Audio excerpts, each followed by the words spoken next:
નમસ્કાર વિદ્યાર્થી મિત્રો. ધોરણ 10 વિજ્ઞાન પ્રકરણ 12 વિદ્યુત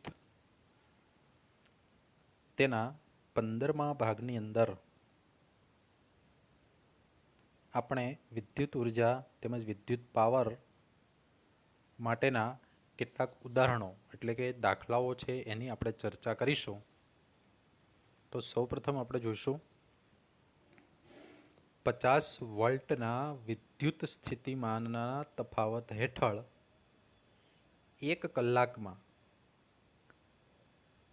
96,000 કુલમ્બ વિદ્યુત ભારને એક સ્થાનેથી બીજા સ્થાને ખસેડતા ઉત્પન્ન થતી ઉષ્મા શોધો. બરાબર આપણે ઉદાહરણને સમજીએ એટલે આપણને એનો ખ્યાલ આવી જતો હોય છે. 50 વોલ્ટનું વિદ્યુત સ્થિતિમાનનો તફાવત હેઠળ એટલે કે બેટરી છે 50 વોલ્ટની, તેને 1 કલાક સુધી આપણે ચાલુ રાખીએ તો 96,000 કુલમ વિદ્યુત ભારને એક સ્થાનેથી તારના બીજા સ્થાને ખસેડવા માટે જ્યારે આપણે 1 કલાક સુધી 50 વોલ્ટની બેટરી ચાલુ રાખીએ છીએ તે દરમિયાન તેમાંથી ઉત્પન્ન થતી ઉષ્મા એટલે કે ગરમી કેટલી ઉત્પન્ન થતી હશે તે આપણે શોધવાનું છે. કઈ કઈ કિંમત આપણે આપેલી છે? અહીં વિદ્યુત ભાર Q બરાબર 96,000 કુલંબ, સમય આપ્યો છે કેટલા સમય સુધી આપણે વોલ્ટેજ લાગુ પાડશું તો કે સમય T બરાબર 1 અવર એટલે કે 1 કલાક બરાબર 60 ગુણ્યા 60 એટલે 60 મિનિટ ગુણ્યા 60 સેકન્ડ બરાબર 3600 સેકન્ડ એટલે કે 1 કલાકની 3600 સેકન્ડ. અને બેટરીના વોલ્ટેજ V બરાબર 50 વોલ્ટ આપેલા છે. હવે ઉદ્ભવતી ઉષ્મા H બરાબર VIT, આ સૂત્ર છે. ઉદ્ભવતી ઉષ્મા H બરાબર I²RT હતું, એના ઉપરથી VIT. તો કેવી રીતે H બરાબર VIT એનો ઉપયોગ આપણે કરીએ કે VIT I ની જગ્યાએ આપણે શું મૂક્યું? Q ના છેદમાં T, કારણ I બરાબર Q ના છેદમાં T. આ આપણે વિદ્યુત પ્રવાહની વ્યાખ્યા વખતે આપણે શીખી ગયા છીએ. તો I બરાબર Q ના છેદમાં T એટલે T ના સ્થાને Q ના છેદમાં T આપણે મૂકીએ છીએ. તો શું થશે? V Q ના છેદમાં T, આ T છેદમાં, આ T અંશમાં, આ બંને T ઉડી જશે તો વધે V ગુણ્યા Q એટલે કે VQ. તો અહીં VQ આપને મળે છે H બરાબર VQ. V એટલે કેટલા? તો કે 50 વોલ્ટ આપને આપેલા છે. Q એટલે વિદ્યુત ભાર 96,000 કુલંબ આપેલો છે. તો 50 ગુણ્યા 96,000 બરાબર 48 લાખ જૂલ. હવે 48 લાખ જૂલ આપણે ન કેવું હોય તો દશાંશમાં બતાવીએ 4.8. અહીંથી આપણે 6 પોઈન્ટ આગળ ખસેડ્યા તો 10⁶ ઘાત થઈ જશે. 4.8 ગુણ્યા 10⁶ ઘાત, અને આપણે 10 ઉપર 6 જ કરી દેવાના ઘાત સ્વરૂપે. તો આન્સર આપણો આવશે 4.8 ગુણ્યા 10⁶ ઘાત જૂલ જેટલી એમાંથી ઉષ્મા ઉર્જા એટલે કે ગરમી ઉત્પન્ન થતી હોય. પણ મોટા એકમમાં બતાવવી હોય તો 10⁶ ઘાત આપણે જૂલ ન બતાવવી હોય તો એને 1000 વડે આપણે ભાગી નાખીએ તો 4800 કિલો જૂલ પણ કહી શકાય છે. તો આપણે જોયું કેટલી ઉષ્મા ઉર્જા ઉત્પન્ન થતી હોય તો કે 4800 કિલો જૂલ જેટલી ઉષ્મા ઉર્જા ઉત્પન્ન થાય છે. બીજું ઉદાહરણ સમજીએ કે 20 ઓમેગા અવરોધ ધરાવતી વિદ્યુત ઇસ્ત્રી 5 એમ્પિયર વિદ્યુત પ્રવાહ ખેંચે તો 30 સેકન્ડમાં ઉત્પન્ન થતી ઉષ્મા ગણો. એક ઇસ્ત્રી છે એનો અવરોધ કેટલો? તો કે 20 ઓમેગા. અહીં આપણે નીચે જોતા જઈએ, આર બરાબર 20 ઓમેગા. કેટલો પ્રવાહ ખેંચે? તો કે 5 એમ્પિયર, એટલે કે વિદ્યુત પ્રવાહ I બરાબર 5 એમ્પિયર. કેટલા સમય સુધી? તો કે 30 સેકન્ડ સુધી ચાલુ રાખીએ તો સમય t બરાબર 30 સેકન્ડ. તો તે દરમિયાન ઉત્પન્ન થતી ઉષ્મા, એટલે કેટલી ગરમ ઇસ્ત્રી થઈ હશે, કેટલી ઉષ્મા ઉત્પન્ન થતી હશે? ઉત્પન્ન થતી ઉષ્મા H બરાબર, Hનું બીજું સૂત્ર છે I સ્ક્વેર RT. આઈનો સ્ક્વેર બતાવવાનો, I સ્ક્વેર RT એટલે આઈનો વર્ગ RT. હવે I સ્ક્વેર એટલે I બે વખત લેવાના. I એટલે કેટલા છે? 5. 5 ગુણ્યા 5 બે વખત લઈએ આપણે, કેમ કે વર્ગ છે.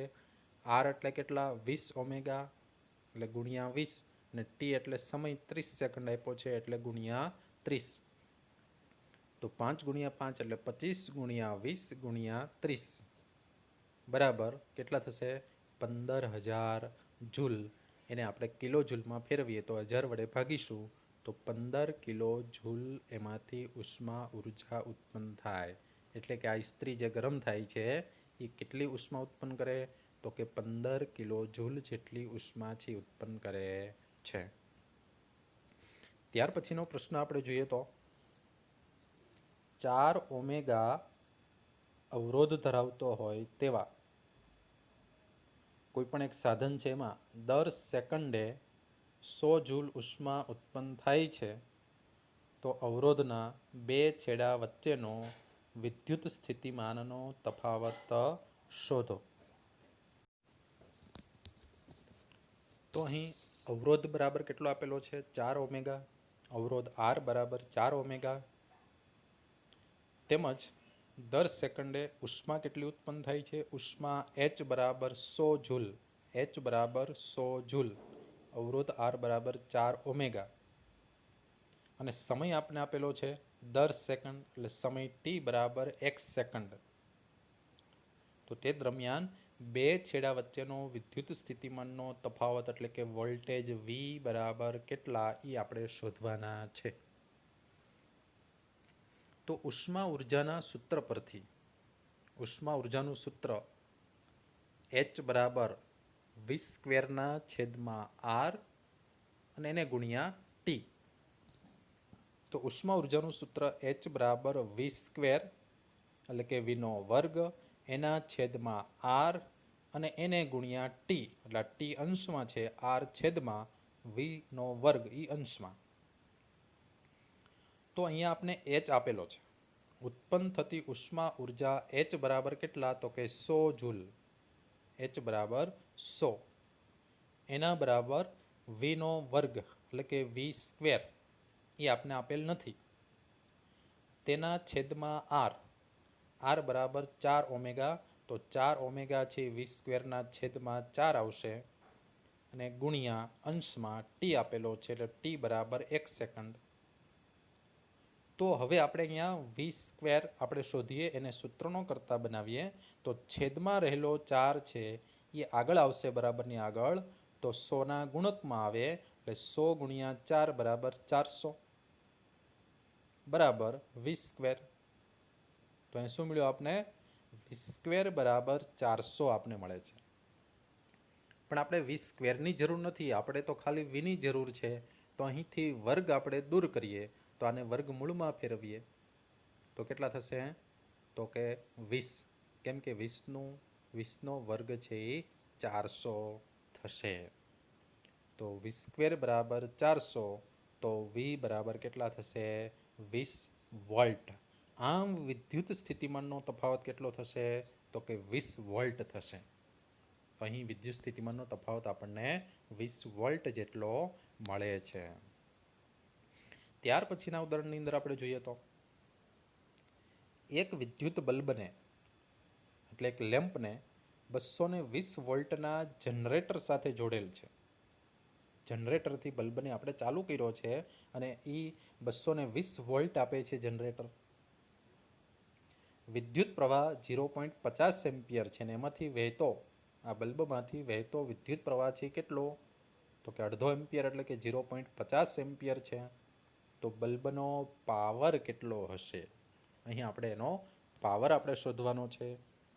તો અહીંયા આપણે કિંમત મૂકીએ. અહીં વોલ્ટેજ V બરાબર 220 વોલ્ટ આપને આપેલું છે, તેમજ વિદ્યુત પ્રવાહ I બરાબર 0.50 એમ્પિયર આપેલ છે. કે વિદ્યુત પ્રવાહ કેટલો? તો કે 0.50 એમ્પિયર. તો હવે આપણે એનો પાવર શોધવો છે. પાવર P બરાબર કેટલા?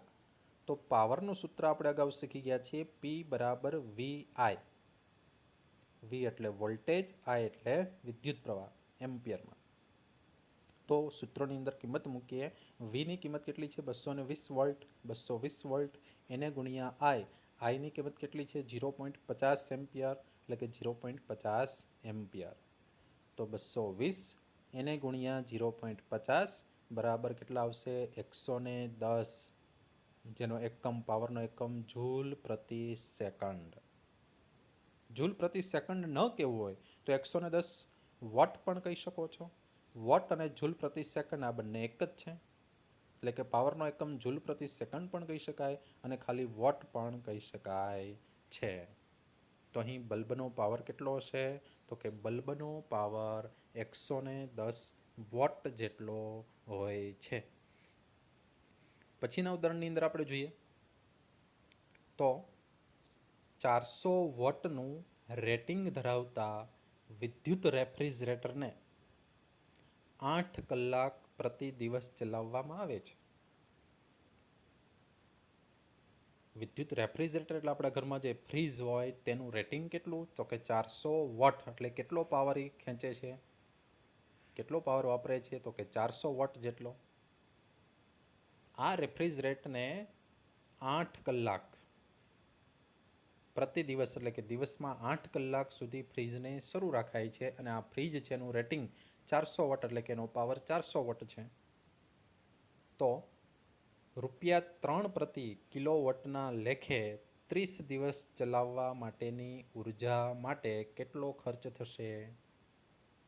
એટલે આપણે શું કહેવા માંગે છે કે એક ફ્રીજને દરરોજ તમે 8 કલાક ચાલુ રાખો અને આ ફ્રીજનો પાવર 400 વોટ છે, તો 30 દિવસમાં કેટલા યુનિટ અથવા તો કેટલા કિલોવોટ અવર વિદ્યુત ઉર્જા ખર્ચાય, અને 1 કિલોવોટ અવર એટલે કે 1 યુનિટના ભાવ ₹3 લેખે આ 30 દિવસનું કેટલું બિલ આવે, કેટલો ખર્ચ થાય, એવો આપણે આન્સર અહીંયા મેળવવો છે. તો અહીંયા આપણે જે વિગત આપી છે, રેફ્રિજરેટર વપરાશ માટેનો કુલ સમય એક દિવસનો કેટલો? 8 કલાકનો. તો કેટલા દિવસ ચલાવવાનું છે? 30 દિવસ. તો 30 ગુણ્યા 8 એટલે 240 કલાક, 240 અવર કુલ વપરાશ થયો. અને પાવર આપને આપેલો છે, આ ફ્રીજનો પાવર કેટલો? તો કે 400 વોટ. P બરાબર 400 વોટ. તો આપણે શું શોધવાનું છે અહીંયા? તો કે કુલ વિદ્યુત ઉર્જા કેટલી વપરાણી તે. જો કે વિદ્યુત ઉર્જા શોધવાની કીધી નથી આપને, તો કેટલો ખર્ચ થઈ કીધો, પણ એના માટે ખર્ચ માટે વિદ્યુત ઉર્જા કેટલી ખર્ચાણી એ આપણે પહેલાં શોધવી પડે, પછી જ આપણે એનો કેટલો ખર્ચ થઈ મળે. તો રેફ્રિજરેટર દ્વારા વપરાતી કુલ ઉર્જા, રેફ્રિજરેટર દ્વારા કેટલી ઉર્જા વપરાણી કુલ? સૂત્ર છે W બરાબર PT, એટલે કે W બરાબર P ગુણ્યા T.